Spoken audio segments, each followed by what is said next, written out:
I was in the kitchen, making a pot of chili, when my daughter Patricia came home, shouting into her phone. At 34 years old, she still lived with me.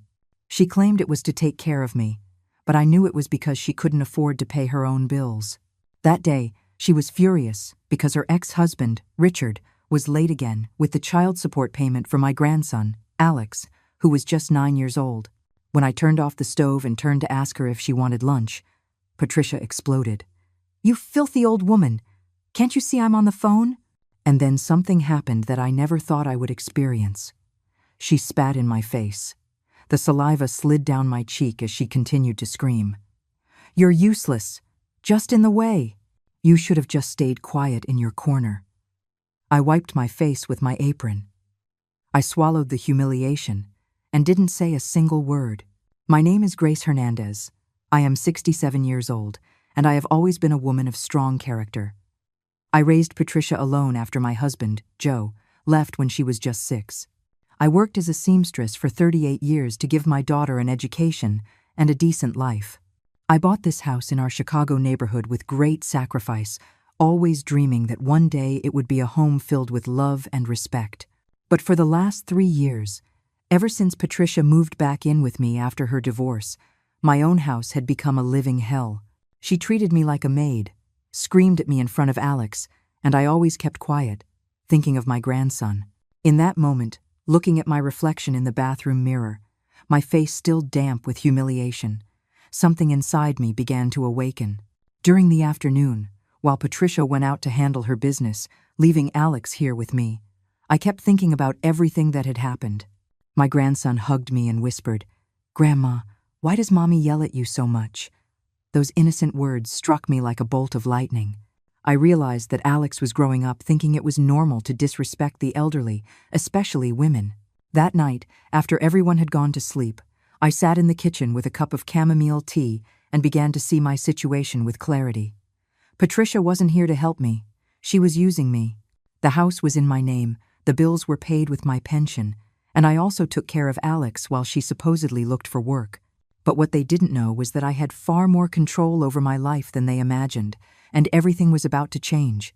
The next morning dawned gray, as if the sky reflected the weight I carried in my soul. Patricia woke up in a bad mood, as she almost always did lately, and began her routine of complaints while I made breakfast. "This coffee is too strong, Mom. You can't even make a decent cup of coffee anymore," she said without even looking at me, her eyes glued to her phone. Alex came running into the kitchen, his school uniform on crooked, and when I bent down to straighten his shirt, he said quietly, "Grandma, I dreamed we went to live somewhere else where we were happy." His words went straight to my heart.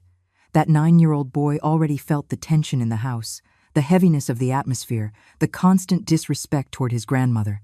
While they ate breakfast, I stood by the stove, observing the scene that repeated every morning.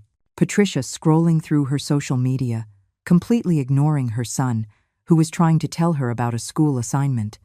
"Mom," the teacher said, "I have to make a family tree," Alex said enthusiastically. "Later, Alex. Can't you see I'm busy?" Patricia replied without looking up. "But Mommy?" I said later. The boy fell silent, his cereal spoon halfway to his mouth, and I felt my heart ache. It was always like this. Patricia had completely lost connection with what was truly important, her own son. After walking Alex to school, I returned home to find Patricia on the phone in my bedroom, rummaging through my drawers. "Yeah, Carla, the house is in a great location," she was saying to her friend. "You know how old people are? They always exaggerate their ailments. When she has to go to the nursing home, I can finally fix this place up the way it should be." She noticed I had arrived but wasn't fazed. On the contrary, she continued talking as if I wasn't there. "The neighborhood is gentrifying fast. This house will be worth double in a few years." That afternoon, sitting in my favorite armchair in the living room, where I had sewn for so many years to give her everything she needed, I understood that the time had come to stop being the silent victim of my own story. The following weeks were a painful revelation of how my family truly saw me. Patricia had invited her sister Laura to dinner one Sunday, and I was excited, thinking we would have a quiet family meal. I made a standing rib roast, both of their favorite dish since they were girls. I set the table with my best china and put on my navy blue dress, the one that always looked elegant. But when Laura arrived, the two of them locked themselves in Patricia's room to talk privately. From the kitchen, where I was washing dishes, I could overhear snippets of their conversation that made my blood run cold. "Patricia, I totally get it," Laura was saying in that condescending tone she had always used. "Look at how I live with George, peacefully, without having to take care of Mom 24/7. You've done your part. She had her life. Now it's your turn to live yours." I heard them laugh, and then Patricia replied, "Sometimes I feel like I live in a museum, Laura. I can't move anything, can't change anything. And on top of that, I have to be grateful all the time because it's her house. I feel like a teenager again." "Exactly," Laura continued. "And besides, how long is this going to last? Old people live into their 90s now. Can you imagine another 20 years of this?" My hands trembled as I dried the same plate over and over. These were my two daughters, the girls I had raised with so much love, talking about me as if I were a burden, an obstacle to their happiness. In that moment, I understood that it wasn't my paranoia. They truly saw me as an inconvenience. When they came out of the room and sat at the table, they acted as if nothing had happened. "Oh, Mom, that roast smells delicious," Patricia said with a fake smile. "Isn't it true that nobody makes a roast like Grandma Grace?" Laura added, picking up Alex. But I had already seen them without their masks. I had heard their true feelings. And that night, I lay awake until very late, feeling something inside me break that would never be the same again. In the following days, I noticed things I had previously overlooked or justified with excuses. Like when Patricia would have friends over and introduce me by saying, "This is my mom, she lives here with me," as if I were a temporary guest in my own home. Or when Alex wanted me to read him stories and Patricia would interrupt, "Let your grandma rest, Alex, she's too old to be playing with you." And I would wonder, since when did taking care of my grandson become a burden? Since when did my age become a limitation on love? One morning, while hanging laundry in the yard, I overheard Patricia talking to a neighbor about retirement homes. "Yes, Mrs. Peterson, that assisted living facility in Northbrook is very nice. My cousin put her mother-in-law there and says they take great care of her." You have to think about these things, right? We can't be selfish with our parents. The neighbor replied with something I couldn't hear, but I saw Patricia nod and smile. When I went back into the house, she had already hung up the phone and acted as if nothing had happened. "Mom, don't you think you need more exercise? You could go to those senior yoga classes," she told me in a tone that was meant to be caring but that I now recognized as manipulative. That afternoon, while Patricia went to pick up Alex from school, I decided to go through my important papers. It had been years since I'd looked at them all, always trusting that everything was in order. But when I opened the safe where I kept my documents, I found something that left me speechless. Several papers had been moved, some were photocopied, and there were new documents that I didn't remember signing. Among them was a power of attorney that gave Patricia access to my bank accounts in case of a medical emergency. I didn't remember signing it, but there was my signature. I sat on the edge of my bed, documents in hand, and understood that my daughter had been preparing to take control of my life without consulting me for some time. That night at dinner, I observed my family with new eyes. Patricia chewed mechanically while scrolling on her phone. Alex tried to tell me about his day at school, and I responded with automatic smiles while my mind processed the new reality. "Grandma, are you okay? You look sad," my grandson asked with that sensitivity children have for knowing when something is wrong. "I'm fine, my love. Just a little tired," I lied, stroking his dark, shiny hair. Patricia looked up for a second. "Mom, if you're feeling sick, you should go to the doctor. At your age, anything could be serious." But in her tone, there was no genuine concern, but rather the expectation that I was, in fact, sick, as if that would justify the plans she already had in mind. The next day was Saturday, and Patricia announced she would be out all day with friends. "Mom, can you watch Alex? You know I need to unwind a bit." As always, it wasn't a question but a statement. I nodded, as I had for years, but this time there was something different in my silence. While she got ready to go out, singing along to Taylor Swift songs she knew by heart, I watched her every move. She put on makeup with expensive products I didn't know how she could afford on her part-time job. She put on new clothes that seemed to appear in her closet every week. When she left, leaving Alex watching cartoons, I sat down to check the bank accounts online. What I discovered took my breath away. Patricia had had access to my main account for 6 months and had been regularly withdrawing money, small amounts that I hadn't noticed, $50 here, $80 there, always with justifications that sounded reasonable when she told me. "Mom, I need it for Alex's medicine. The washing machine broke and we need to fix it. The car needs urgent service." But adding up all those emergencies, she was taking almost half of my pension every month. And worst of all, she had found a way to also access the savings account I had opened for Alex's college education. My grandson had an account with $20,000 that I had saved by working extra hours for years, and Patricia had already withdrawn $4,000 without my authorization. I sat there in front of the computer, my stomach churning.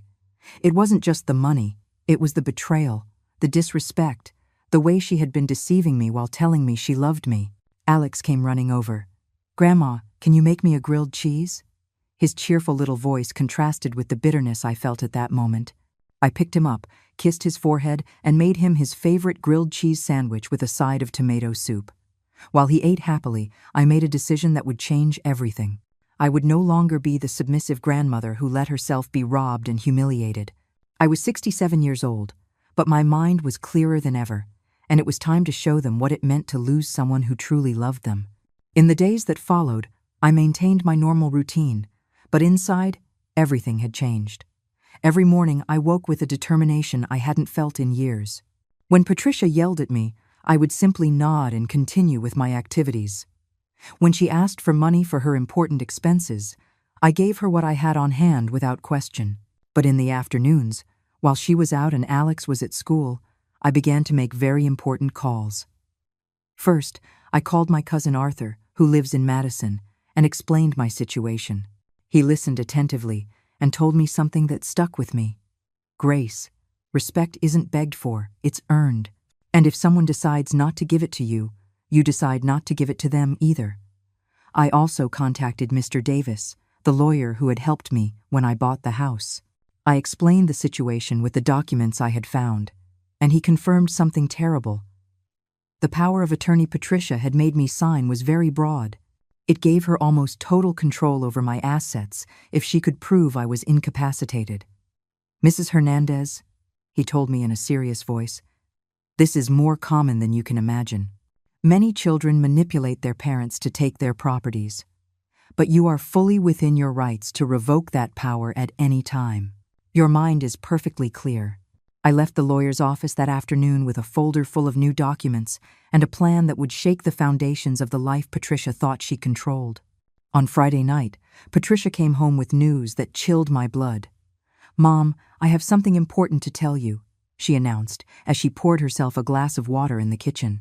"I've been thinking a lot about your well-being, and I think it's time we consider other options for your care." I sat down in a kitchen chair, pretending I didn't know where the conversation was going. "What kind of options, dear?" I asked in the most innocent voice I could muster. "Well, you know, specialized places where they can take better care of you. You need to socialize with people your own age, do activities, have medical supervision. You're so lonely here when I'm at work." The irony was cruel. She never worked more than 4 hours a day and spent the rest of her time at shopping malls or with her friends. "Patricia," I said very calmly, "this is my house. I bought it with my work, I maintained it with my effort, and I have been happy here for 20 years. She sighed as if speaking to a stubborn child. "Mom, I understand you're attached, but you can't live alone anymore. What if you fall and no one is around? What if you forget to turn off the gas? I can't be at peace knowing you're at risk." Her words sounded concerned, but I knew my daughter. I knew when she was acting and when she was genuine. "Besides," she continued, "selling the house would give us good money to ensure your care in a really good place. I would manage everything, obviously." That night, after putting Alex to bed, I stayed awake in my room, reviewing every detail of the last few months. I remembered all the times Patricia had casually mentioned stories of elderly people having accidents at home, the times she had commented on how expensive it was to maintain such a large house, how she had started talking about retirement homes as if they were luxury resorts. It had all been a slow, calculated campaign to convince me that I needed specialized care, when the reality was that she needed my money and my house. On Monday, very early, while Patricia was sleeping soundly after coming home drunk the night before, I left the house with my most elegant purse and all my important documents. My first stop was the bank, where I requested to speak with the general manager. I explained the whole situation, showed him the unauthorized withdrawals, and he immediately blocked Patricia's access to all my accounts. "Mrs. Hernandez," he said respectfully, "you have every right to protect your assets. Your daughter was not authorized to withdraw money from the minor's account." I signed new papers, changed all my passwords, and felt as if I had regained my financial freedom after months of being robbed in my own home. My second stop was with Mr. Davis. There, I signed the revocation of the power of attorney Patricia had made me sign. And we did something even more important, a new will. In the previous one, Patricia inherited everything. In the new one, everything was left in a trust for Alex, which could only be managed by an independent trustee until he turned 25. Patricia would not inherit a single penny from me. "Mr. Davis, I want to ensure my grandson has a dignified future, without depending on a mother who doesn't know how to value or care for what she has." I left that office feeling lighter than I had in years. But my plan was just beginning.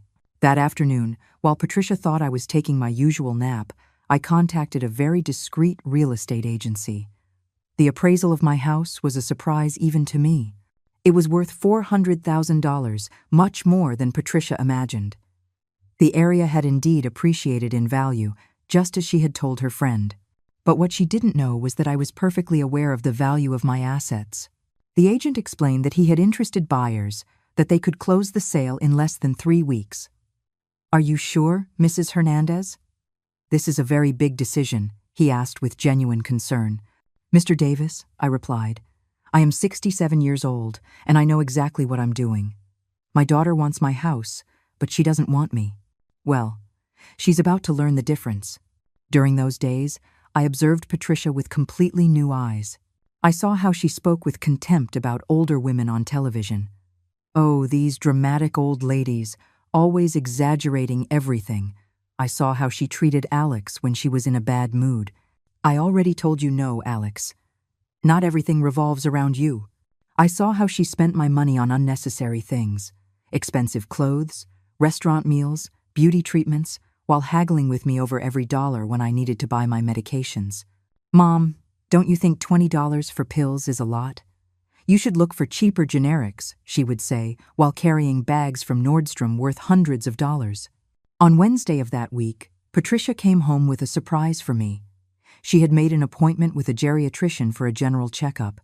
"Mom, at your age, it's important to have complete studies done. This doctor is very good, a specialist in older people." I agreed without question. But when we arrived at the office, I realized it was not a normal medical appointment. Patricia stayed in the consultation room the whole time, answering questions about me, my behavior at home, my frequent forgetfulness, my mood swings. The doctor asked me very strange questions. If I knew what day it was, if I remembered the names of past presidents, if I had trouble managing money. I answered everything perfectly, with more clarity than I had had in years. But I noticed how Patricia tried to intervene. "Doctor, it's just that at home she sometimes gets confused with dates. Lately, she's been very forgetful with her keys." When we left the office, Patricia was quiet, clearly annoyed that the doctor hadn't found any signs of cognitive decline. In the car, on the way back home, she said something that confirmed all my suspicions. "Mom, I think you got nervous with the doctor. You didn't answer, as you normally would." It was incredible. She was trying to convince me that I was unwell when I had just proven the opposite. "Patricia," I said very calmly, "my faculties are perfect. In fact, I've never felt more lucid." She didn't reply, but I saw her grip the steering wheel tighter. That night was the last time I had dinner with my family in my house. Patricia had made sandwiches, something quick because she had an important date. And Alex was excitedly talking about a science project he was doing at school. "Grandma, I'm making a volcano that's going to erupt for real. Will you help me finish it?" "Of course, my sweetie," I replied, and I saw Patricia roll her eyes. Alex, your grandma is too old to be bending over doing school projects. You'd better ask your Aunt Laura for help. But I want Grandma to help me, the boy insisted. I already told you no, Patricia yelled, and Alex immediately fell silent, tears welling in his eyes. In that moment, something inside me broke for good. It wasn't sadness, it wasn't rage, it was absolute clarity. Patricia was not only stealing my money and planning to take my house, she was also damaging the relationship between Alex and me. She was turning my grandson into a witness of disrespect toward his grandmother, teaching him that the elderly have no value, that their opinions don't matter, that their feelings can be ignored. That night, after helping Alex with his volcano while Patricia was on her date, I made the most important decision of my life. I stayed up until 3 a.m. writing letters. One for Alex, explaining that everything I was about to do was out of love for him. Another for Patricia, where I explained exactly everything I had discovered and everything that was going to happen. And a third letter, to myself, something I had never done before, but felt was necessary. In that letter, I wrote down all the reasons I deserved respect, all the times I had shown my love, all the sacrifices I had made, and all the times I had been patient when I should have set boundaries. I wrote until my fingers ached, until I ran out of tears, until I felt I had emptied my chest of all the pain accumulated over the years. At 5 a.m, while it was still dark, I packed a small suitcase with my most important things. The clothes I really loved, the jewelry I had inherited from my mother, the photos of Alex, and a small cross that had been with me my whole life. I left the letters on the kitchen table, along with the house keys and a folder with all the sale documents, a sale that would become effective in exactly 15 days. I also left Alex's savings passbook, with a note explaining that all that money was for him and that I had protected it from the theft his mother was committing. When I closed the door to my house for the last time, I didn't feel nostalgia. I felt liberation. I had been treated like old furniture in my own home for months, like an obstacle to be endured until they found a way to get rid of me. Patricia wanted me to disappear from her life so she could keep everything I had built. Well, I was going to give her exactly what she asked for, my absence, but without the prize she expected. The taxi taking me to the bus terminal was driving me away not just from that house, but from years of silent humiliation. When the driver asked if I was okay because he had seen me crying, I smiled and told him, "I'm perfect, young man. For the first time in a long time, I'm perfect." On the bus to Madison, as I watched the landscape pass by the window, I thought about what Patricia would find when she woke up. The letters explaining exactly what she had done wrong, the sale documents showing her she no longer had a home to live in rent-free, Alex's bank statement revealing her thefts, and above all, my total absence. There would be no yelling, no pleading, no televised drama, just the absolute silence of a woman who had finally decided her dignity was worth more than keeping together a family that had already broken from the inside. Patricia had spent years telling me I was a burden, that I was in the way, that I should leave. Well, she had gotten her wish. But she never imagined that when I left, I would take with me everything that truly mattered. I arrived in Madison at 11 a.m, and my cousin Arthur was waiting for me at the station with a smile I hadn't seen in years. "Grace, you look different," he said as he carried my suitcase. "You look free." He was right. For the first time in a long time, I wasn't carrying the weight of walking on eggshells in my own house. His wife, Carol, greeted me with a long, sincere hug. "This house is your house, for as long as you need," she said with a warmth I had forgotten existed among family. They gave me the guest room, small but cozy, with a window overlooking a garden full of lilacs. It was the first time in years I would wake up without the sound of screaming or complaints in the background. During my first few days in Madison, my phone rang non-stop. Patricia called every hour, first with a desperate voice, then furious, then pleading. I listened to the voicemails she left, but I didn't answer a single call. "Mom, this is crazy.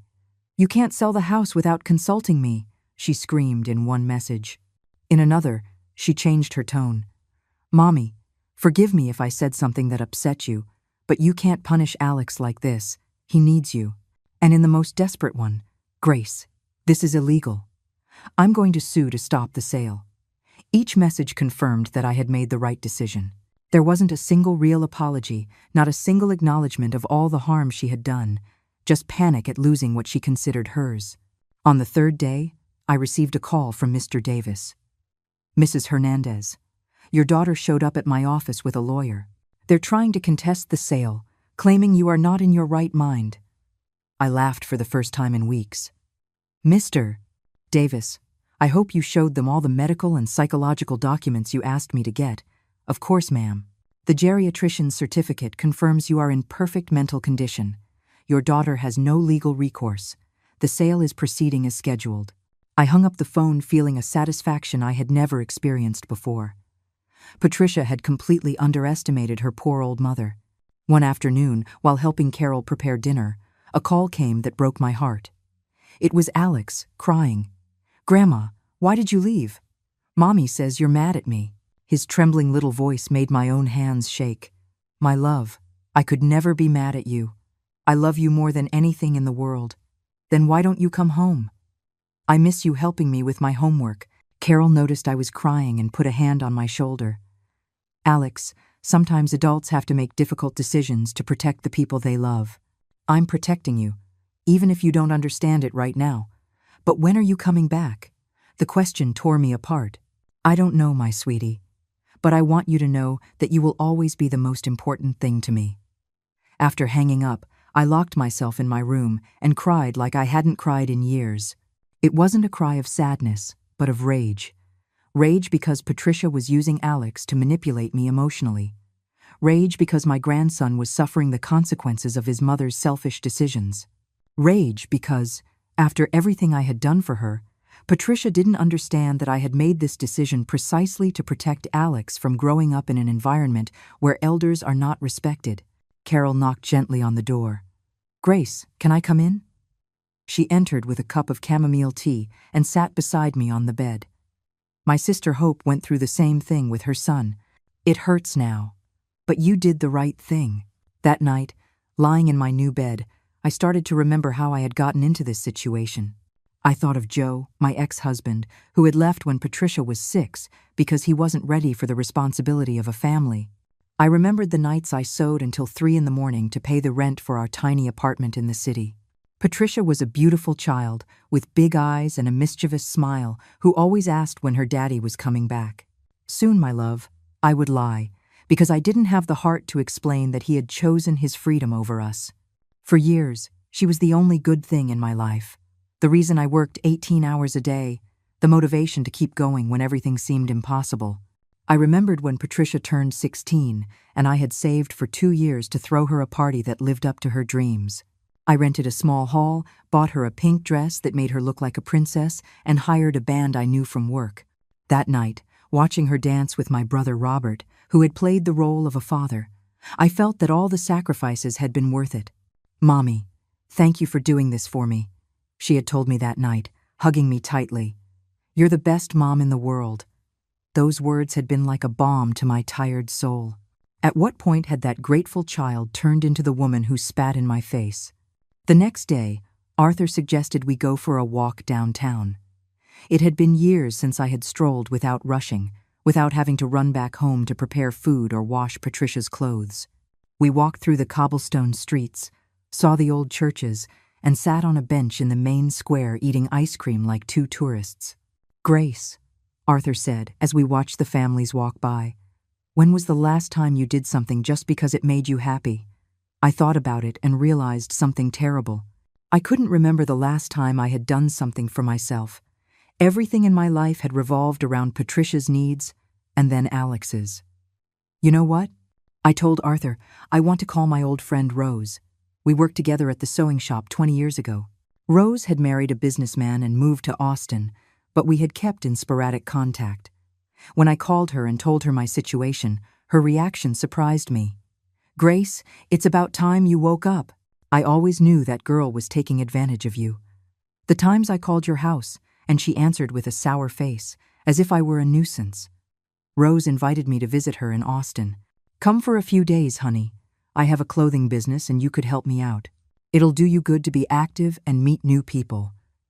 That conversation made me reflect on how many opportunities I had turned down over the last few years for the sake of not leaving Patricia alone. How many invitations from friends, how many trips, how many moments of joy I had sacrificed for a daughter who, in the end, only saw me as her personal servant.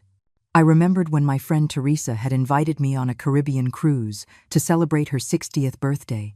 "Oh, Teresa, I can't leave Patricia with the boy. She works so hard," I had said, but the reality was that Patricia worked 4 hours a day and spent the rest of her time at the gym or with her friends. I had turned down a dream trip to take care of a grown woman who was perfectly capable of taking care of herself. On Saturday morning, while we were having breakfast on Arthur's patio, an unexpected call came. It was Laura, Patricia's sister, her voice nervous. "Aunt Grace, where are you? Patricia is going crazy looking for you." "I'm perfectly fine, Laura. And tell your sister to stop the drama." "But Aunt Grace, Alex is so sad. He keeps asking for you."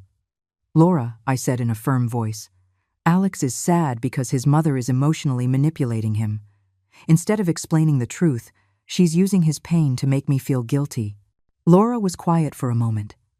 "Aunt Grace, the truth is, Patricia is really desperate. I don't think she ever imagined you would do this." "Exactly," I replied. "She never thought I was capable of defending myself. That was her mistake." After hanging up, Arthur asked me something that made me reflect deeply. "Grace, do you think Patricia really didn't know she was hurting you, or did she just not care?" The question made me uncomfortable because it touched on something I had avoided thinking about. For years, I had convinced myself that Patricia acted this way because she was stressed, because the divorce had affected her, because raising Alex alone was difficult. But sitting there, on that quiet morning, I remembered dozens of moments when I had seen in her eyes that she knew exactly what she was doing.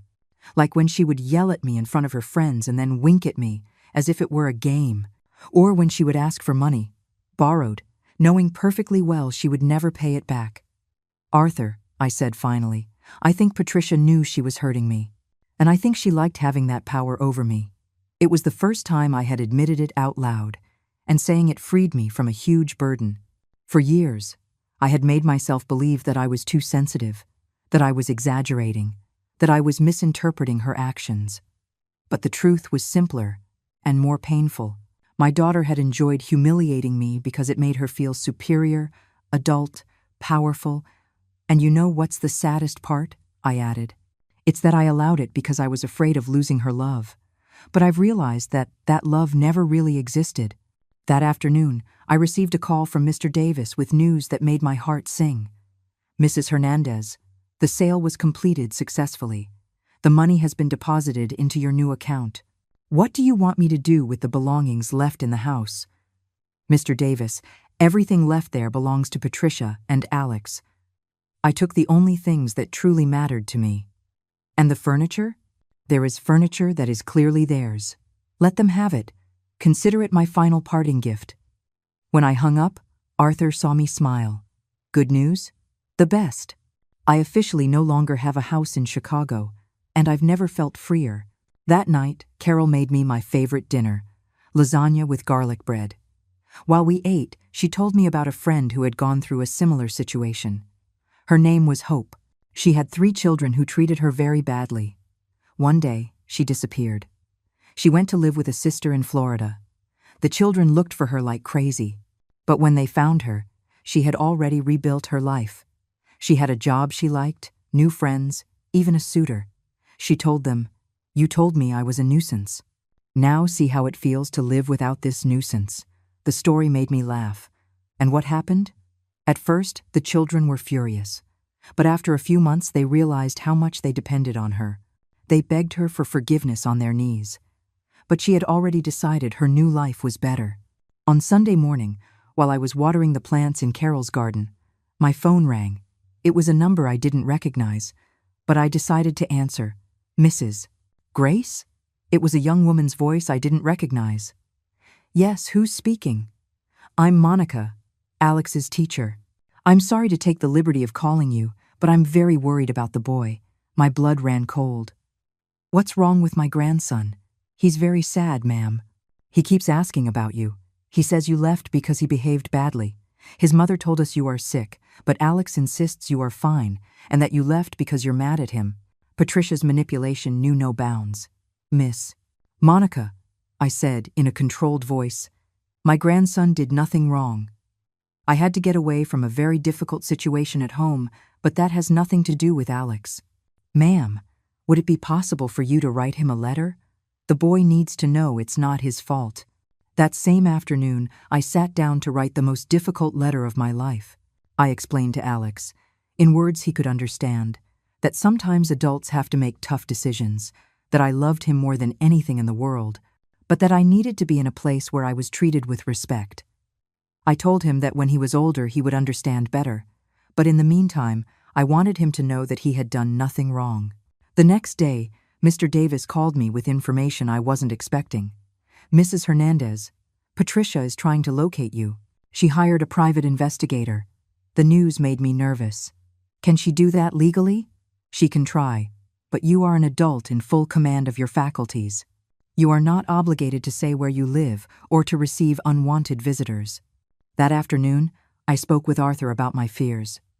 Grace, if you want to be more at ease, you can stay here as long as you need. This city is big, and besides, no one is looking for you for committing a crime. You simply decided to leave your house. During those weeks in Madison, I began to rediscover who I was before I became the long-suffering mother who put up with everything. I started getting up when I wanted to, not because someone needed me. I had quiet breakfasts, reading the entire newspaper, not just the headlines while rushing to make lunch. In the afternoons, I walked around the city, visited museums, sat in cafes with a cappuccino, and watched people go by. It was incredible to realize how much I had stopped doing to please a daughter who never appreciated my sacrifices. One morning, while I was sunbathing in the garden, Carol sat next to me with a serious expression. Grace, I have to tell you something. A young woman came by yesterday asking for you. She said she was a market researcher, but I suspect she was the person Patricia hired to find you. My heart raced. What did you tell her? That I had never heard of any Grace Hernandez. But I think it's time for you to make a decision. Are you going to stay in hiding forever, or are you going to face the situation? Carol was right. I had been running for weeks, but I couldn't run forever. That night, I made an important decision. I called Rose in Austin and accepted her invitation. Rose, is your job offer still open? Of course. When can you come? Next week. Austin was farther from Chicago, and besides, I would have a job that would keep me active and give me financial independence. I wasn't going to live off the money from the house sale forever. I wanted to save that to ensure Alex's future when he was older. I wanted to prove to myself, and incidentally to Patricia, that at 67, I was still capable of starting over. Before leaving Madison, I decided to do something I had been putting off. Call Patricia directly. I dialed her number at 7 in the morning, knowing I would catch her at home. Mom? Mom? Is that you? Her voice sounded desperate. Yes, Patricia, it's me. Thank God. Where are you? Are you okay? I'm coming to get you right now. Patricia, I'm not going to tell you where I am, and I'm not coming back. But Mom, this is absurd. We're family. Patricia, for years you treated me as if I were your employee. You stole money from me. You planned to put me in a nursing home. You humiliated me in front of my grandson. That is not being family. Mom, I never...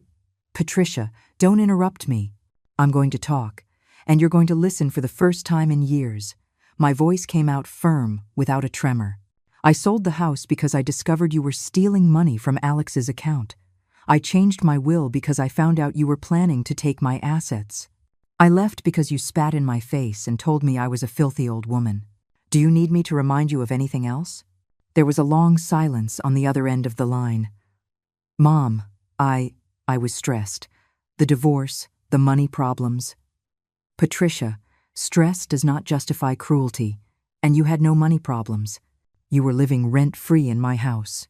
You were spending my money, and you were working no more than part-time. What about Alex? Are you going to punish your grandson for my mistakes? It was the question I knew would come, the usual emotional manipulation. Patricia, Alex is not being punished. He is learning that actions have consequences. that when you hurt the people who love you, you can lose them forever. Mom, please come back. I promise everything will be different. Patricia, for years you promised me you would change. You promised you would get a stable job, that you would treat me better, that you would be more independent. But the only promises you kept were your threats. You told me I was a nuisance and that I should leave. Well, here is what you asked for. When I hung up the phone, my hands were shaking, but not from fear, but from liberation. It was the first time in years I had spoken to Patricia without apologizing for existing, without begging for her love, without accepting her mistreatment. Carol, who had heard the conversation from the kitchen, came over and hugged me. Grace, I am so proud of you. You spoke to her like a woman who respects herself. That afternoon, I packed my things to go to Austin. I didn't know what awaited me there, but for the first time in a long time, that uncertainty excited me instead of scaring me. The day before I left, I received a call I wasn't expecting. It was Laura, but this time she sounded different. Aunt Grace, I need to tell you something important. Tell me, Laura. Patricia told me what really happened. About Alex's money, the power of attorney, the spitting incident. Aunt Grace, I didn't know things were that bad. Laura, your sister has been treating me like this for years. It didn't start last week. I know, Aunt Grace, and I'm ashamed because I also thought you were exaggerating when you complained. But now I see it was all true. And you're calling to tell me what, Laura? To ask for your forgiveness, and to tell you that I understand why you left. In your place, I would have done the same, but I probably wouldn't have had your courage. That conversation made me reflect on something important. For years, the whole family had known how Patricia treated me, but no one had done anything to defend me. They had all preferred to believe I was exaggerating, that I was too sensitive, that I misinterpreted things. It was easier to blame the victim than to confront the abuser. Laura, I told her, before hanging up, I hope this experience helps you treat your own mother better. Because children who see their grandmothers being mistreated learn that it's normal to mistreat their mothers. You're right, Aunt Grace. I'm going to think a lot about this. The morning of my departure for Austin, as I waited for the bus at the terminal, I looked back one last time. Not at the terminal, but at the entire stage of my life that I was closing. I had been the perfect mother, the perfect grandmother, the woman who always put everyone before herself. And I had ended up being spat in the face by the person I had loved most in the world. But that humiliation had awakened me from a long and painful dream. It had given me back to myself. When I got on the bus to Austin, I wasn't just carrying a suitcase with clothes. I was carrying the wisdom of a woman who had finally learned that self-love is not selfishness, but survival. I arrived in Austin on a Tuesday afternoon, and Rose was waiting for me at the bus station with a smile I hadn't seen in years. Grace, you look different. More, how can I put it? More yourself. She was right.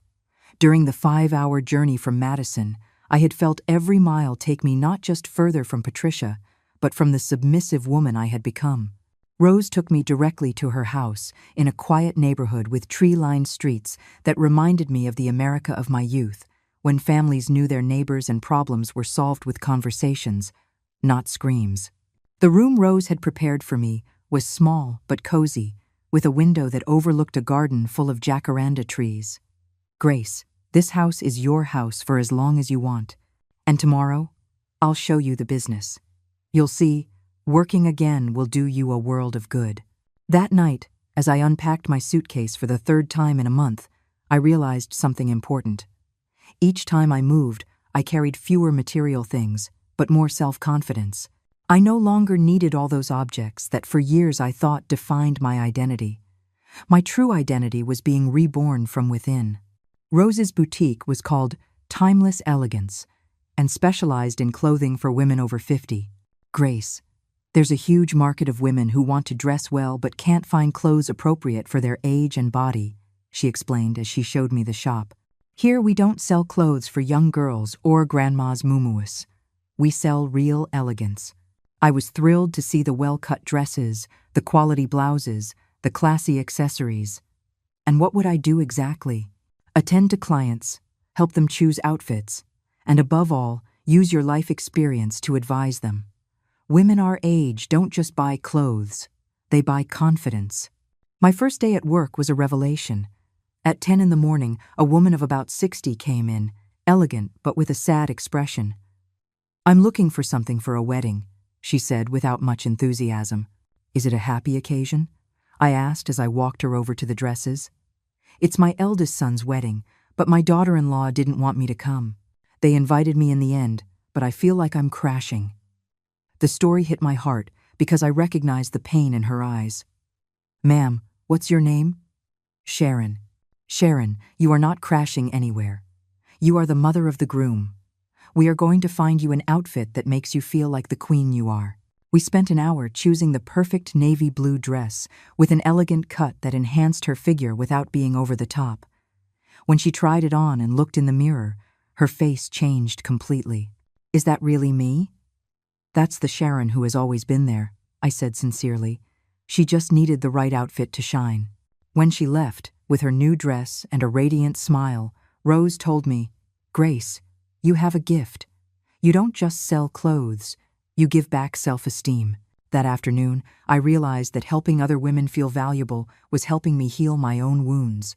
During my first few weeks in Austin, I established a routine that filled me with energy.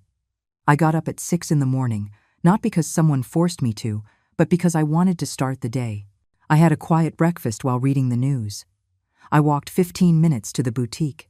I worked until 6 in the evening, and at night I read or watched movies I liked. On weekends, I explored the city. I visited museums, walked through the historic districts, went to church at the cathedral. It was incredible to rediscover that I had my own tastes, my own opinions, a personality that had been dormant for years. One Saturday morning, while having breakfast at a cafe downtown, my phone rang. It was a Chicago number I didn't recognize. I hesitated to answer, but something told me to. "Mrs. Grace Hernandez?" "Yes. Who's speaking?" "I'm Mr. Martinez, from Alex's school. I'm sorry to bother you, but we need to talk to you about your grandson." My blood ran cold. "Did something happen to Alex?" "No, ma'am. Physically, he's fine, but we are very worried about his emotional state.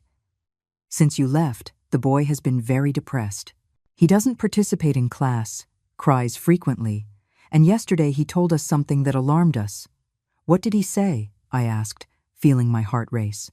"He told us that it's his fault you left and that if he had never been born, you would still be happy with his mom." The words shattered my soul. "Mr. Martinez, that's not true. Alex is not to blame for anything. We know that, ma'am, but the boy is very confused. His mother tells him one thing. You're not here to explain another. Would it be possible for you to come and talk to him? Not necessarily to stay, just to explain the situation." The request put me in a terrible dilemma. I wanted to see Alex more than anything in the world, but I knew Patricia would use that visit to manipulate me emotionally. That afternoon, I called Mr. Davis for advice. "Mr. Davis, what happens if I go to see Alex and Patricia tries to prevent me from leaving again? Mrs. Hernandez, you are a free person. No one can force you to stay anywhere. Besides, if you want, I can accompany you on the visit to ensure everything is legal and appropriate." The idea of having a lawyer present reassured me. "And if Patricia tries to prevent me from seeing Alex? You are the boy's grandmother. You have a legal right to see him, especially if the school considers it necessary for the minor's well-being." For several days, I mulled over the decision. Rose advised me to go. "Grace, that boy needs you, and you need to make sure he's okay." But Carol, when I called her in Madison, gave me another perspective. "Grace, be careful. Patricia might be using the boy to get you to come back. Don't you think it's very convenient that the school is calling you just now?" Both were right, but in the end, my love for Alex outweighed my fears.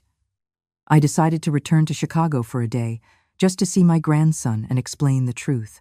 On Friday morning, I took a flight from Austin to Chicago. It was the first time I had flown alone in years, and that small freedom made me feel powerful.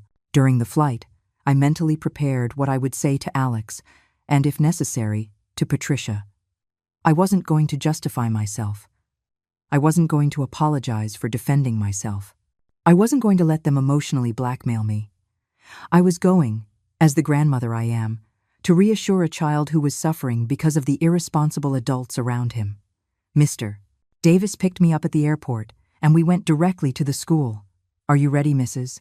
Hernandez? He asked as we walked toward the entrance. More ready than I've ever been, I replied with conviction. The principal received us in his office and explained the situation in more detail. Ma'am, Alex is a very intelligent boy, but he is clearly affected by this family situation. He needs emotional stability to be able to concentrate on his studies. Have you spoken to his mother about this? Yes, but she insists that the problem is that you left without explanation. That's why we need you to speak directly to the boy. When they brought Alex to the office, my heart shattered.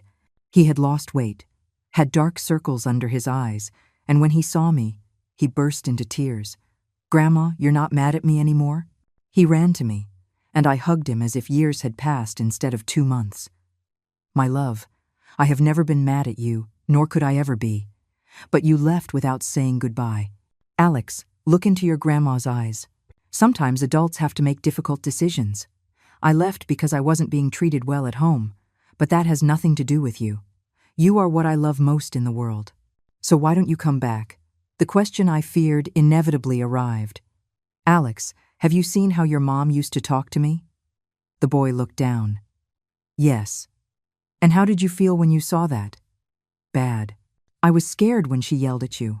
Exactly. I can't live in a place where I'm yelled at and disrespected. Not because I'm proud, but because everyone deserves to be treated with love. But what does that have to do with me? Nothing, my sweetie. You have nothing to do with it. That's why I wrote you that letter explaining that this isn't your fault. Mommy didn't give me any letter. The comment confirmed that Patricia had intercepted my mail. Just one more manipulation. Alex, I said, taking his little hands in mine, I want you to understand something very important. I didn't abandon you.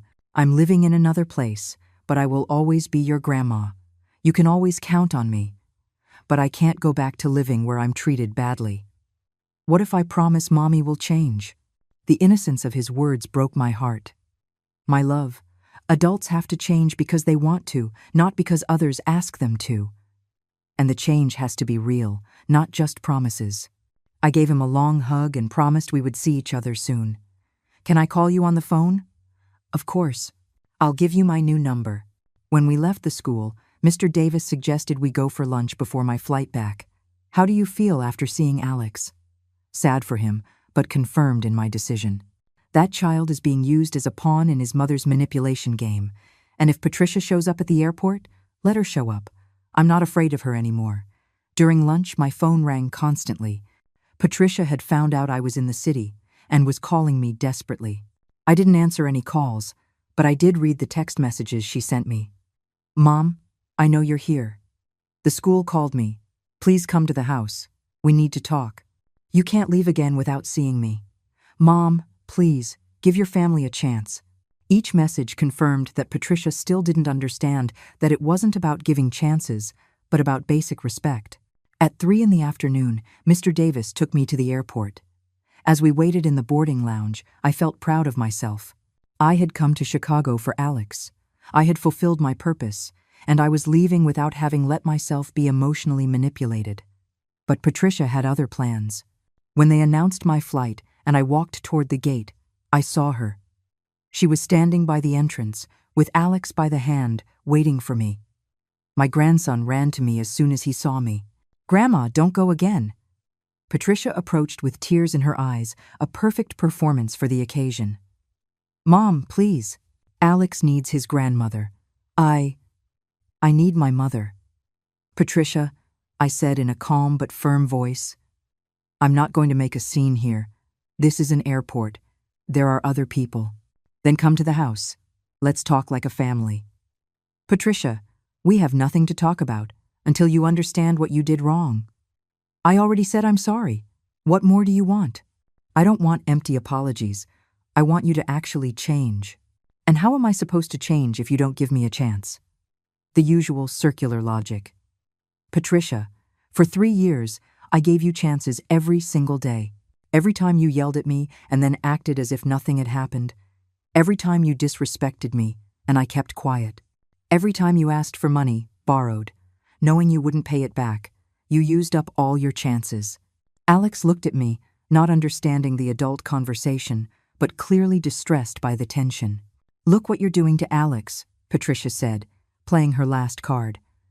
"Look what you've done to him for years," I replied. "Look how you've put him in the middle of our problems instead of protecting him. Look how you're using him right now to manipulate me." Patricia was speechless for a moment. Alex pulled on my blouse. "Grandma, can I go with you?" His innocent question broke my heart, but it also confirmed what I already knew.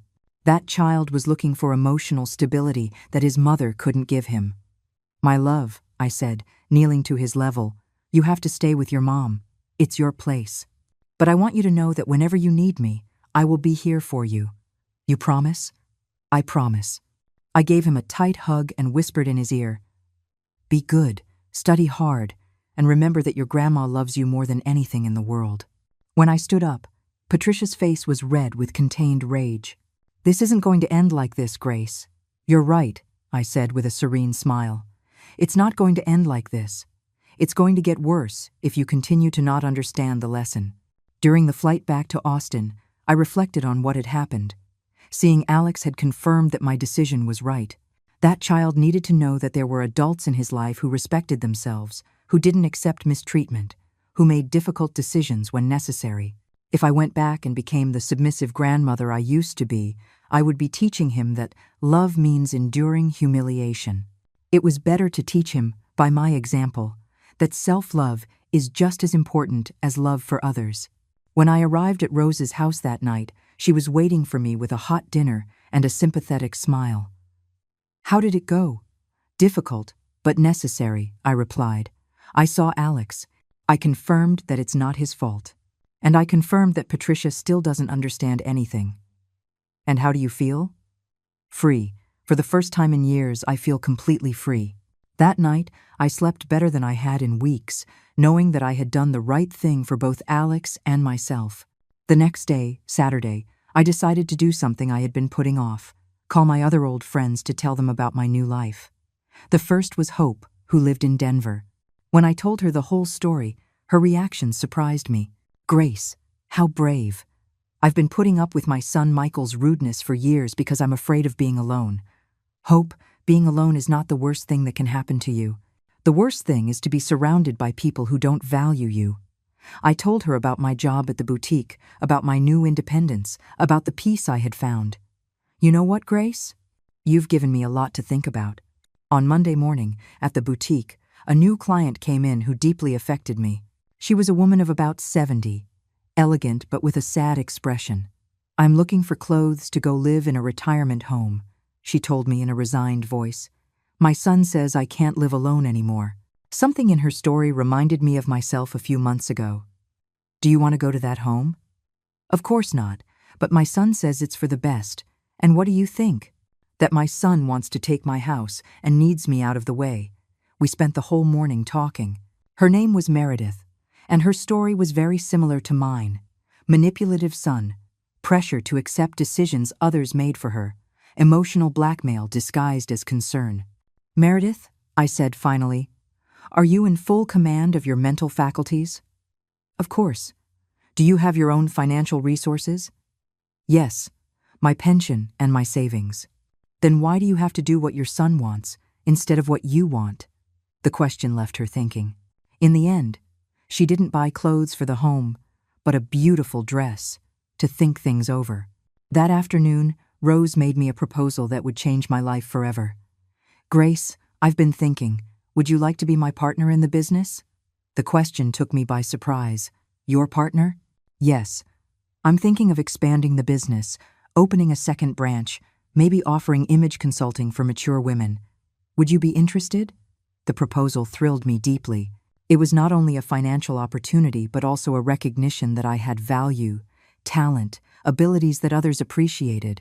"Rose, are you sure? I've never been a partner in anything."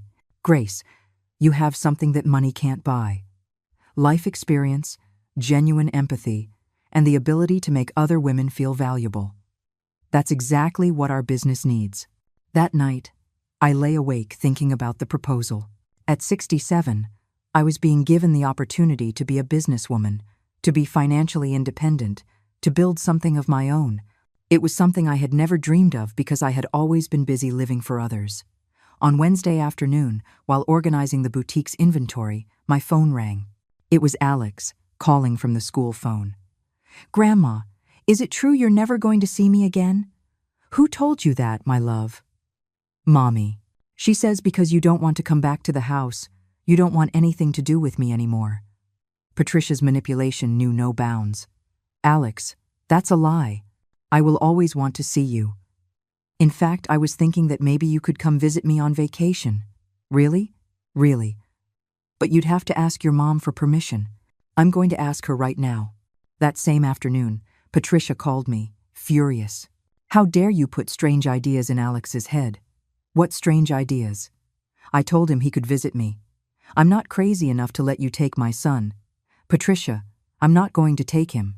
It would just be a vacation visit, like any child visiting their grandparents. You're not like any other grandmother. You abandoned your family." "Patricia, I didn't abandon anyone. I defended myself from an abusive daughter. Grace, stop playing the victim. Patricia, stop playing the innocent. We've known each other for 34 years. You know exactly why I left." The conversation ended with Patricia hanging up on me. But that night, Alex called me again. "Grandma, Mommy says you're dangerous. Do you think you are?" "My love, I think I'm not dangerous. I think I'm the best grandma in the world. Do you trust me?" "Yes." "Then don't worry about what others say. You know who I really am." That conversation confirmed something important. Alex was developing his own judgment, his own ability to distinguish between truth and manipulation. It was a skill that would serve him his whole life. On Friday of that week, I gave Rose my answer. I accepted being her partner. We signed the papers before a notary, and I officially became a co-owner of Timeless Elegance. For the first time in my life, my name was on business documents as entrepreneur, not as a beneficiary or dependent of someone else. That night, we celebrated with a special dinner, and Rose gave me business cards with my name. Grace Hernandez, image consultant and founding partner. When I saw my name printed that way, my eyes filled with tears of joy. In the days that followed, I worked with more enthusiasm than ever. Every client I attended was an opportunity to show that mature women have a lot to offer the world. One afternoon, a woman came in who told me her family was pressuring her to sell her house and go live with a daughter who didn't want her. "Do you want to sell your house?" I asked her. "Not at all. It's the house where I raised my children, where I lived with my husband. But they say it's for the best." "Ma'am, who decides what's best for you?" The question made her reflect deeply. At the end of that week, I received a call that filled me with pride. It was Meredith, the woman who had come looking for clothes for the retirement home. "Grace, I have to tell you, I told my son I'm not going to any home, that my house is mine and I'm staying in it. He was furious, but he can't force me. And how do you feel? Free. For the first time in months, I feel free. And it's all thanks to our conversation. When I hung up, I realized that my personal experience had become a tool to help other women. My pain had found a purpose. That night, while having dinner with Rose, I reflected on everything that had changed in my life in such a short time. 3 months ago, I was a humiliated, robbed, despised woman in my own home. Now I was a successful entrepreneur, with a new life, new friends, new purposes. But above all, I was a woman who respected herself. "Rose," I told her, "I think I've found my true calling, helping women like me discover their worth." "Grace," she replied, "I think you're right. And I think this is just the beginning."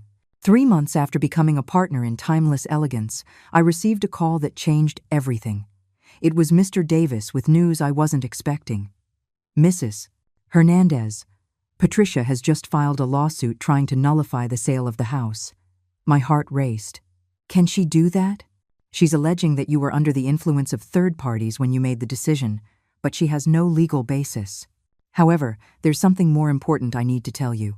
Patricia lost her job 2 weeks ago and is in a very complicated financial situation. Apparently, the lawsuit is an act of desperation." The information surprised me. but it didn't cause the sadness I would have expected. It caused a strange mix of compassion and confirmation that I had made the right decision. That afternoon, while working with a new client, my phone rang insistently. It was an unknown number, but when I finally answered, I heard a voice that chilled my blood. "Mrs. Grace?" "Yes. Who's speaking?" "It's Laura. I'm sorry to bother you, but I need to speak with you urgently." "Did something happen to Alex?" I asked, my stomach clenching. "No, Aunt Grace." "Well, yes. It's complicated. Could we talk in person?" "I'm in Austin." The news took me completely by surprise. "You're in Austin?" "Yes. I came specifically to find you. There are things you need to know about Patricia and about Alex." That same afternoon, we met at a cafe downtown. Laura arrived with a serious and tired expression. "Aunt Grace, what I'm about to tell you is not going to be easy to hear. Tell me, Laura." "Nothing can surprise me anymore. Patricia is completely bankrupt. She lost her job because she was constantly late. She spent all her savings on unnecessary things. And now she's 3 months behind on rent for the apartment where she lives. And Alex? That's the part that worries me most, Aunt Grace. Patricia is telling everyone that you abandoned them on a whim, that you became selfish in your old age, that you no longer love your own family. Alex is very confused because he hears one version at home and another when he talks to you on the phone." Laura continued with information that broke my heart. "Aunt Grace, last week I went to visit them and found Alex doing his homework alone, while Patricia was on the phone fighting with the landlord. The boy asked me if it was true that you didn't love him anymore because he was a burden. My eyes filled with tears imagining my grandson thinking such terrible things. What did you tell him?" "I told him the truth, that you love him more than anything in the world. But you had to leave because Patricia treated you badly." "Do you know what he answered?" "That he already knew that he always felt bad when he saw how his mom yelled at you, but he didn't know what to do to fix it." "Laura, why are you telling me all this?" I asked, although I suspected the answer. "Because Patricia asked me to come and convince you to come back. But after seeing the real situation, I think what you need is to know the whole truth to make the best decision." "And what is the whole truth?" "That Patricia hasn't changed at all, Aunt Grace. She's still blaming everyone but herself. She's still expecting others to solve her problems. And she's using Alex as emotional blackmail to try to get you to come back." The information confirmed what I already knew, but hearing it from Laura's lips gave it an external validation I needed. That night, after Laura left, I lay awake thinking about Alex. Rose noticed my concern and sat with me in the living room. "Grace, what are you going to do?" "I don't know, Rose. On one hand, I know I can't go back to living with Patricia. But on the other hand, I can't let Alex suffer the consequences of his mother's mistakes." "What if there's a third option?" she asked with that wisdom that characterized her. "Like what? What if Alex comes to live with you? Here in Austin, far from all that toxic environment." The idea both excited and terrified me. But would Patricia agree? If she's bankrupt and can't take care of him properly, maybe she won't have another choice. The next day, I called Mr. Davis to consult him on the legal possibility of that option. "Mrs. Hernandez, if Patricia is in a precarious economic situation and you can prove that you have stable conditions to care for the minor, it is possible to request temporary custody, especially if the child's emotional well-being is at risk." "But wouldn't Patricia object?"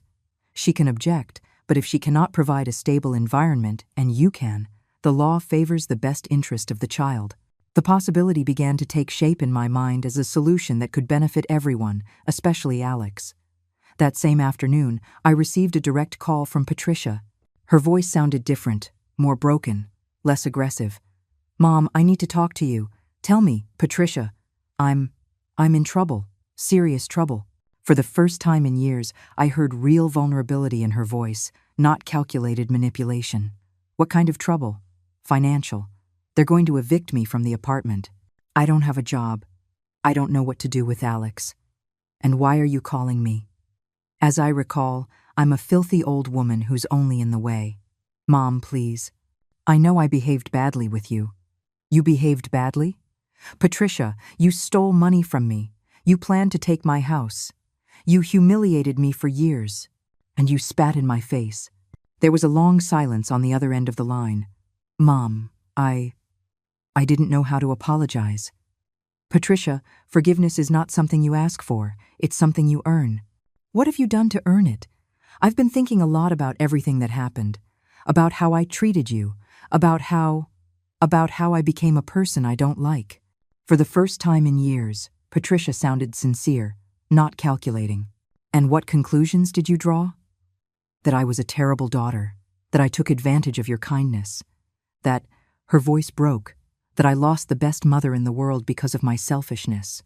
Tears began to stream down my cheeks. But they weren't tears of joy, but of a deep sadness for all the lost time. Patricia, do you really understand what you did to me? I think so.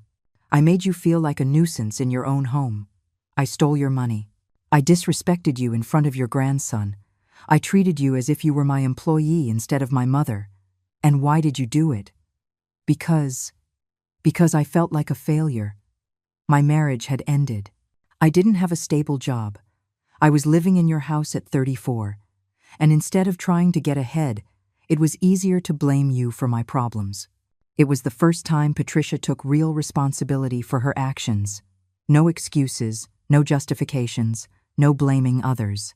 And what do you need from me now? I asked, although I already knew the answer.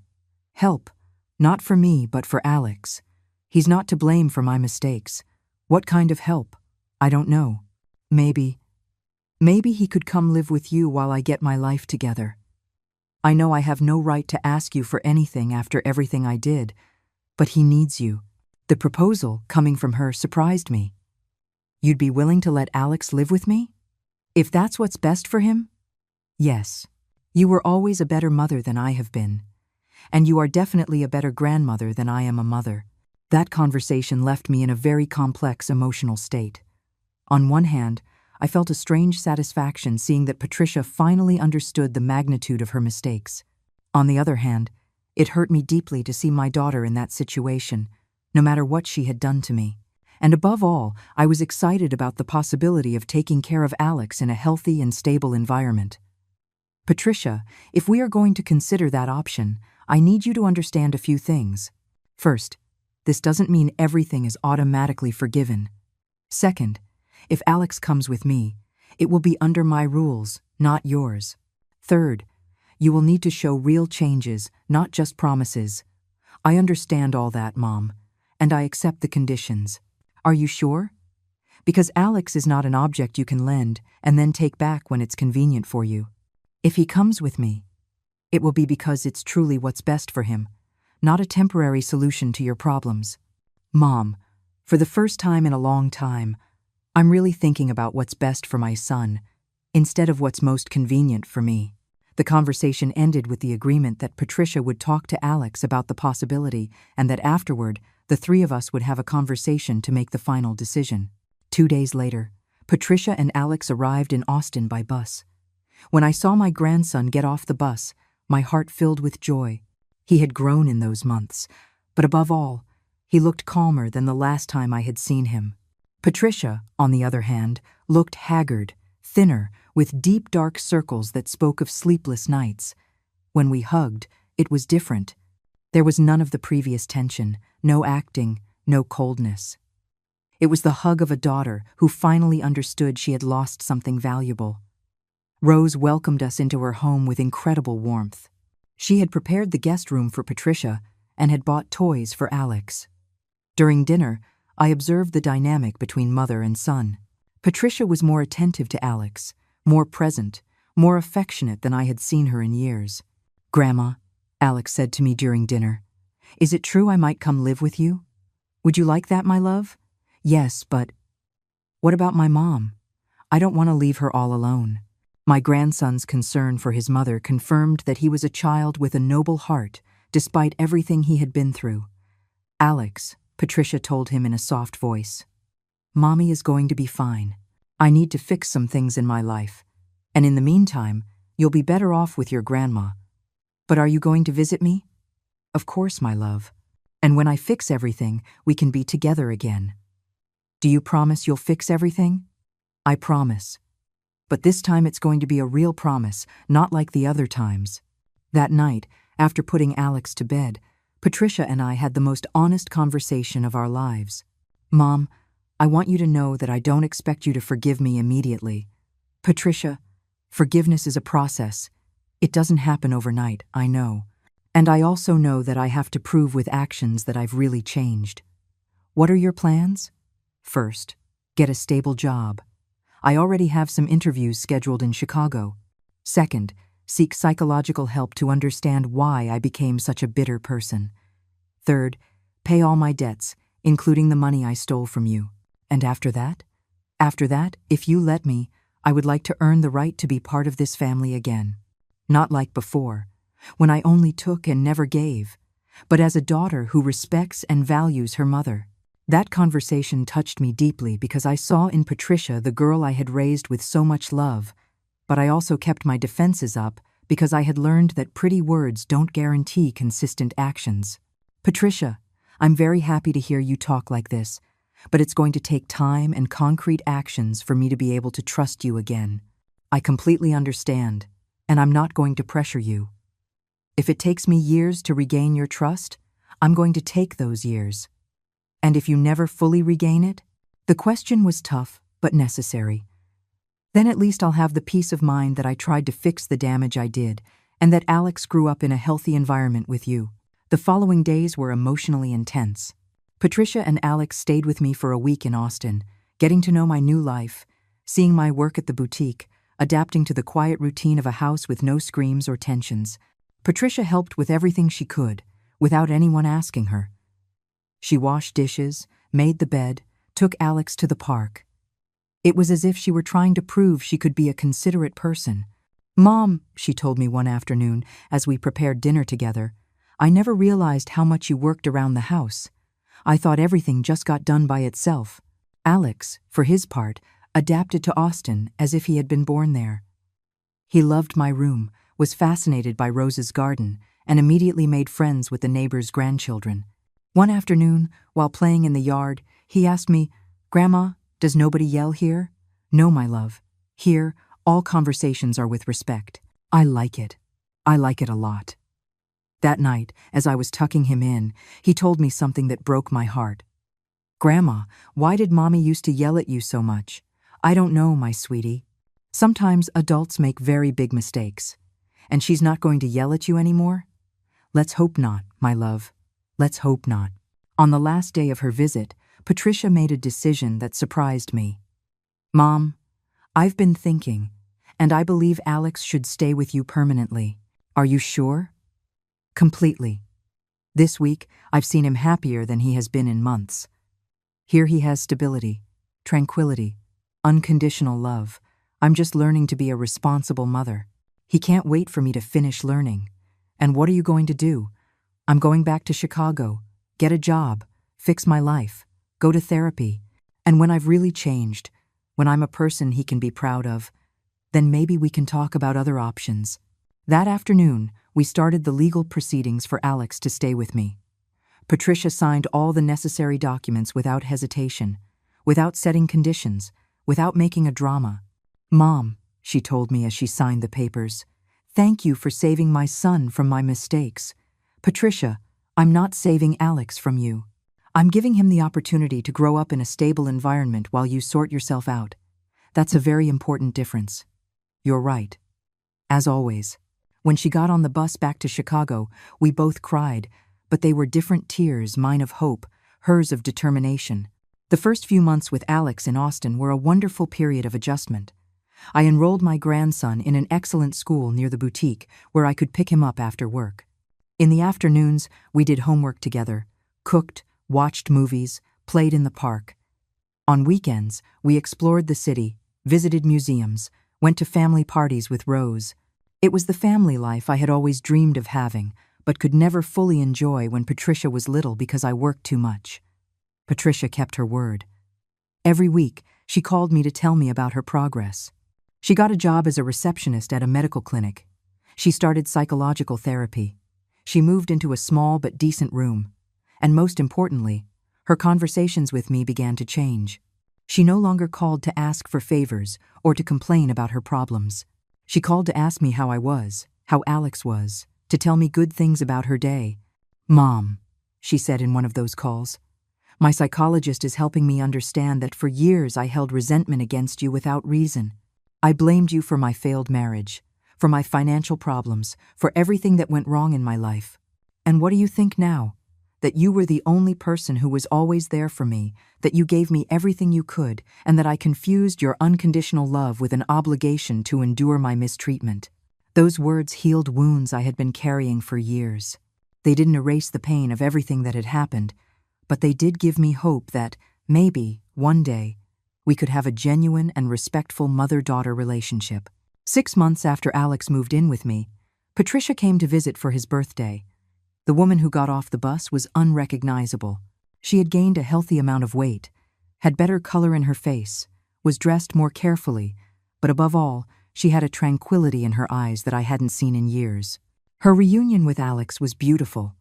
There was no desperation or guilt, just genuine love between mother and son. "Mommy, you look so pretty," Alex told her when he saw her. "It's because I'm so happy to see you, my love," she replied. During that visit, Patricia behaved like the daughter I had always hoped to have. She helped around the house without being asked. She played with Alex without being glued to her phone. She talked with me about real topics without manipulations or complaints. One night, after putting Alex to bed, we had a conversation that marked a before and after in our relationship. "Mom, I want to formally apologize for everything I did to you." "Patricia, no, let me finish. For years, I disrespected you. I stole money from you. I humiliated you. I treated you as if you were my employee. I planned to take your house and put you in a nursing home against your will. I spat in your face and said unforgivable things. There is no justification for any of that. And why are you apologizing now? Because I finally understand the harm I did to you. Because therapy helped me see that my behavior was abusive, not just rude or disrespectful. Because I want you to know that I fully recognize my responsibility in everything that happened. And what do you expect to happen now? Nothing. I don't expect you to forgive me. I don't expect things to go back to the way they were. I don't expect you to forget everything that happened. I just wanted you to know that I understand what I did, that I deeply regret it, and that I'm going to live the rest of my life trying to be a better person." For the first time in years, I hugged my daughter without reservations, without fears, without defenses. It was the hug of a mother who sees her daughter finally become the woman she always knew she could be. That night, lying in my bed, I reflected on the whole journey. A year ago, I was a humiliated, robbed, despised woman in my own home.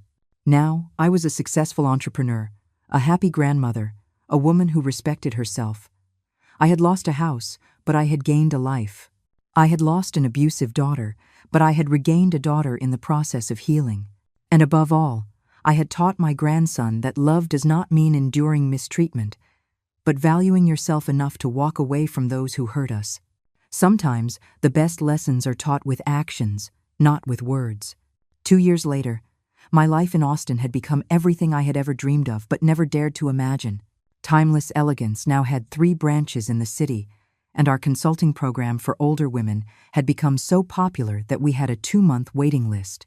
Every morning, I woke up with the excitement of someone with a purpose, not with the fear of someone walking on eggshells. Alex, who was now 11, was a completely different child from the one who had arrived with me 2 years ago. Confident, cheerful, respectful, with excellent grades and many friends. Seeing him flourish in a stable environment confirmed to me every day that I had made the right decisions. One April morning, while I was watering the bougainvillea in the garden Rose and I had planted together, a letter arrived that filled me with pride. It was from the Austin Chamber of Commerce informing me that Timeless Elegance had been selected as Business of the Year for Senior Inclusion. The recognition was not only for sales, but for our program of free workshops where we helped older women rebuild their self-esteem after difficult divorces, widowhood, or family conflicts. "Grace," Rose shouted from the kitchen when I told her the news, "we have to celebrate. This is huge." That afternoon, as we prepared a special dinner to celebrate, I realized that I had found not only a new life but my true calling. Alex came running from school with his backpack bouncing on his back and a smile that lit up the whole house. "Grandma," The teacher says my project on American women entrepreneurs won first place. His project had been about me, about how a 67-year-old woman had started a successful business after a devastating family crisis. My love, I'm so proud of you, I told him as I hugged him. But more importantly, are you proud of your grandma? Super proud. I told all my friends that my grandma is a famous businesswoman. His words filled me with a happiness I had never known. It was the happiness of being valued, respected, admired by someone who really knew me. That night, after tucking Alex in, I sat in my favorite garden chair with a cup of chamomile tea, watching the stars. It had been exactly 3 years since Patricia had spat in my face and told me I was a filthy old woman. 3 years since I had made the most difficult and liberating decision of my life. In that time, I had completely rebuilt my existence. I had found my value as a person. I had raised a grandson in a healthy environment, and I had helped dozens of women discover their own strength. But above all, I had learned that self-love is not selfishness, but the foundation of all healthy relationships. Patricia had surprisingly kept her word. For these 2 years, she had visited Alex every 3 months, always respectful, always grateful, always aware that she was in my house under my rules. Her visits had become moments of genuine joy, not tension. She had been promoted at her job to administrative coordinator, had paid all her debts, had maintained her psychological therapy, and had developed a healthy social life. But most importantly, she had learned to be a mother without being possessive, to love without controlling, to be present without invading. "Mom," she had said on her last visit, "thank you for teaching me that loving someone sometimes means letting them go." One May afternoon, while attending to a new client at the boutique, a woman came in who immediately reminded me of myself 3 years ago. She was about 65, well-dressed but with a defeated expression, slumped shoulders, a soft voice as if apologizing for existing. "I'm looking for something elegant but not too expensive," she told me in an almost inaudible voice. "For what occasion?" I asked her, with the warmth I had learned to use with women I recognized in a state of vulnerability. "It's just that my children are moving me to a retirement home. They want me to look presentable for the interview." Her words immediately transported me to the past. "Do you want to move to that home?" I asked her directly. "Of course not. But my children say I can't live alone anymore, that I'm a burden to them. And what do you think? That they want to sell my house and split the money. But I can't say that because then I'm a distrustful and paranoid old woman." I sat with her in the consultation area we had created specifically for these cases. "Ma'am, what's your name?" "Carol." "Carol, are you in command of your mental faculties?" "Of course." "Do you have your own financial resources?" "Yes, my pension and my savings." "Then why do you have to do what your children want instead of what you want?" We spent 2 hours talking. Carol told me a story that was like seeing my past in a mirror. Manipulative children, emotional blackmail disguised as concern, constant pressure to make decisions she didn't want to. But I also saw in her something that moved me, the same inner fire that had awakened in me when I finally decided to defend myself. "Carol," I told her finally, "do you know what you need?" "What?" "A lawyer, not a new dress."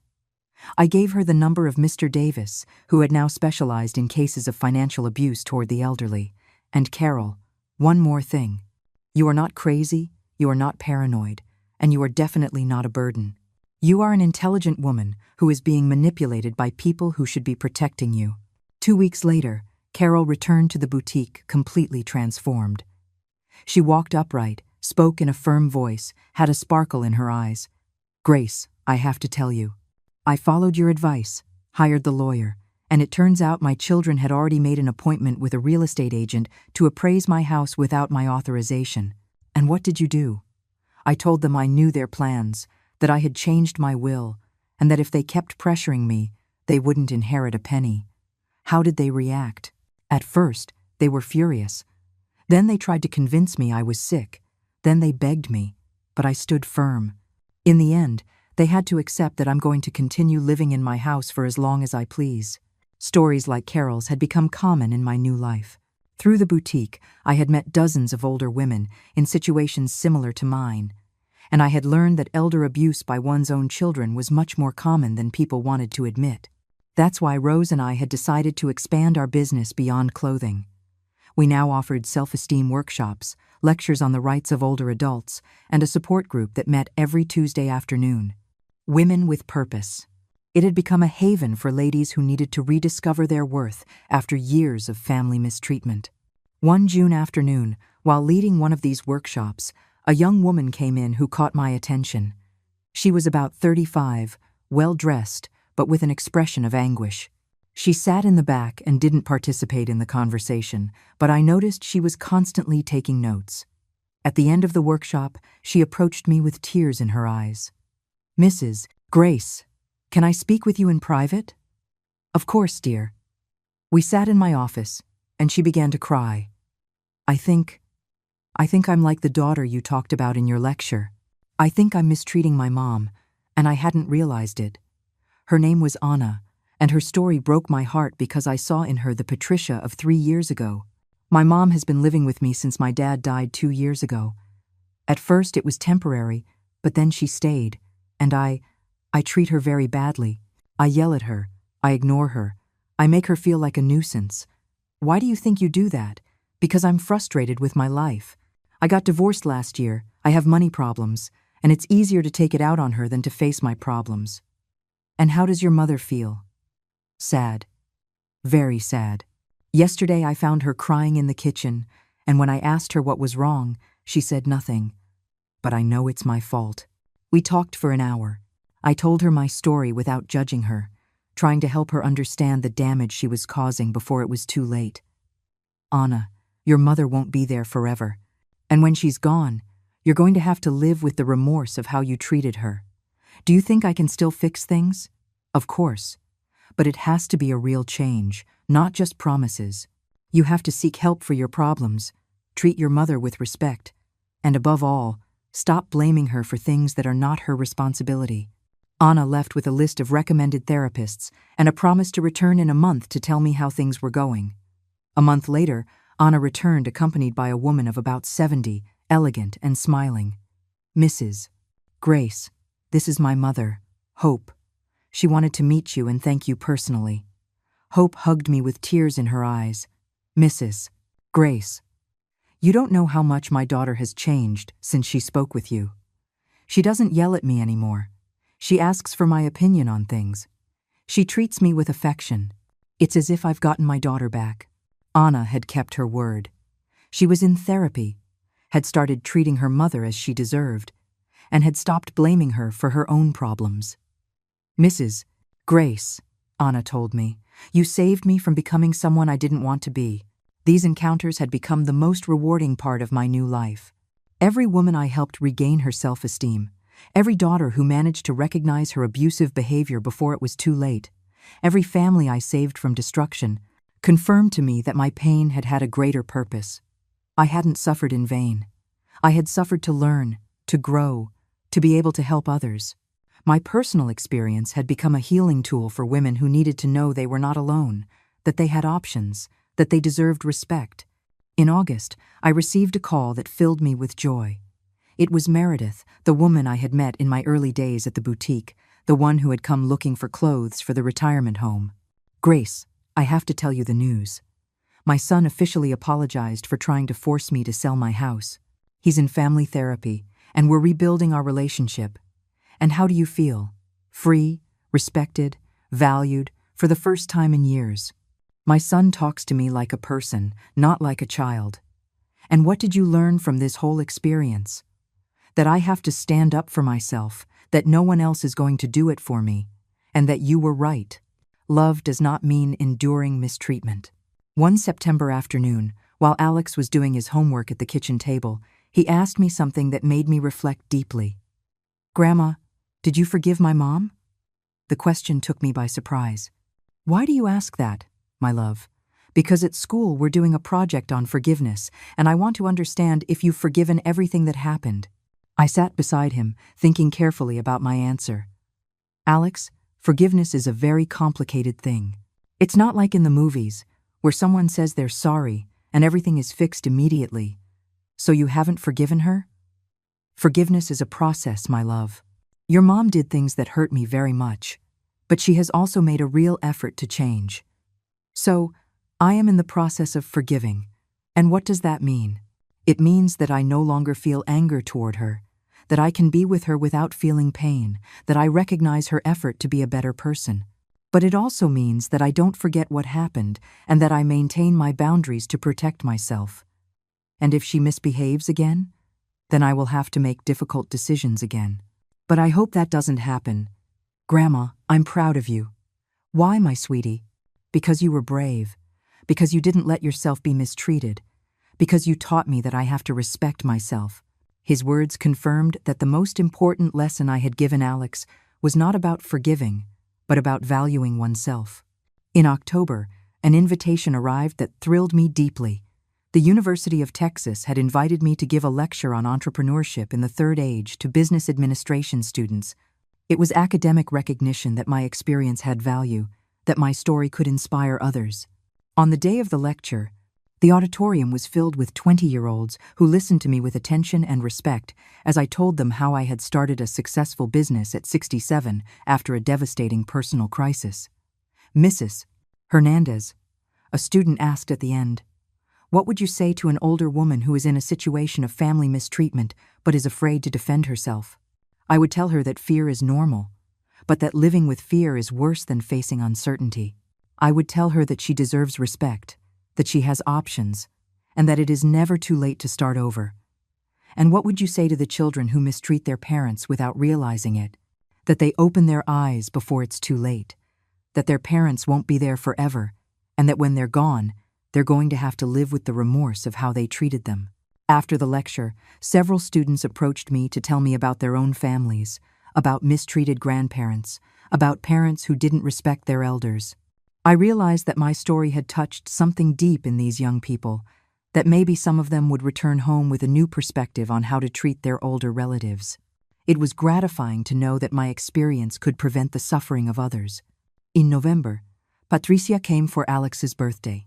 As always, she arrived with appropriate gifts, with enough time to help with the preparations, and with a respectful attitude toward my home and my rules. During the party, I observed how she interacted with her son, present, attentive, affectionate, but without the possessive desperation of before.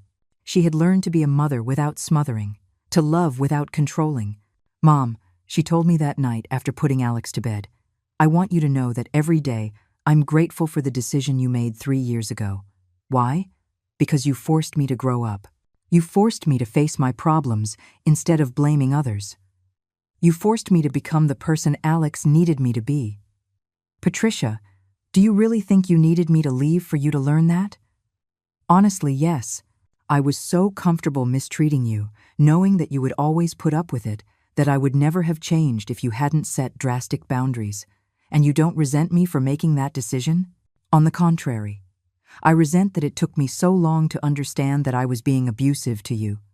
I resent that you had to go to that extreme for me to react. It was the first time Patricia had used the word abusive to describe her behavior, and that confirmed to me that she truly understood the magnitude of what she had done. In December, as we decorated the house for the Christmas holidays, Alex asked me a question that filled me with pride. "Grandma, can I invite my friends to the Christmas party? I want them to meet the coolest grandma in Austin." His request thrilled me deeply because it represented everything I had built, a house full of love, respect, and joy. A house where children wanted to bring their friends because they knew they would be well received. A house where you could breathe peace instead of tension. "Of course, my love. This is your house as much as it is mine." The party was an incredible success. 15 children came with their parents, and the house was filled with laughter, carols, and the warmth of a genuine celebration. Several parents thanked me for the hospitality, but above all, they thanked me for the example I was setting for their children. "Mrs. Grace," one mother told me, "my son talks about you constantly. He says he wants his grandma to be like you when he grows up." Those words confirmed that I had achieved something more important than business success. I had managed to be an example of dignity and strength for a new generation. On New Year's Eve, as Patricia, Alex, and I had a quiet dinner at home, I reflected on everything that had changed in my life during these 3 years. I had lost a house, but I had gained a home. I had lost an abusive daughter, But I had regained a daughter in the process of healing. I had lost the false peace of submissive silence, but I had gained the true peace of mutual respect. And above all, I had discovered that it is never too late to start over, to defend your rights, to demand the respect you deserve.